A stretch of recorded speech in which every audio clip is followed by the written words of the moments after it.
All right, welcome back to another episode here on Mountain Men Axes, and today we have a flea market finds, I think week 33.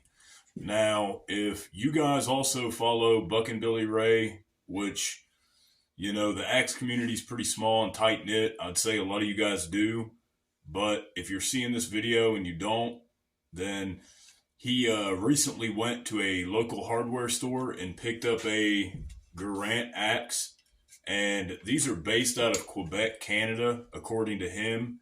I knew they were Canadian because it says on the logo, made in Canada. The guy that I get my handles from at the flea market sells them for $22, and he's always had these there, and I've always kind of wondered, and wanted to get one, but I never really pulled the trigger on it. It has a pretty good profile on it. The only thing that held me back was the handle. That handle is very, very chunky and very fat at the top. Now, it's almost wider than the actual axe head, which is fun because this axe head is very Connie-ish as far as the pole is concerned, how it tapers back like this. And it's a shorter pole than, let's say, a normal wedge pattern. So this is a very Connie style head other than the bit.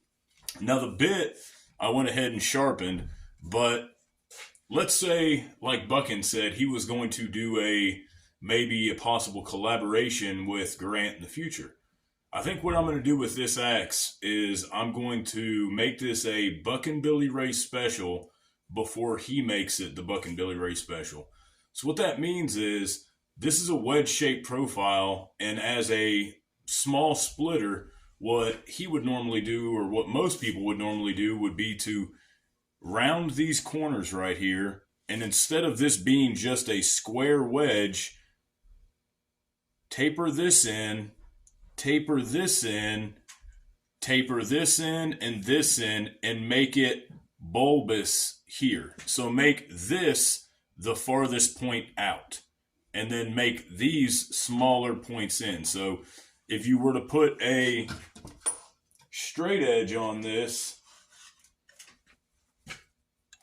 like that, it wouldn't be straight, it would rock. And so stay tuned, and I will show you the results of this Garand. One good thing about it, we have a wooden wedge in the eye, so this can be taken off, worked on, work on the handle, and re-haft it. So stay tuned, and I'll see you next time.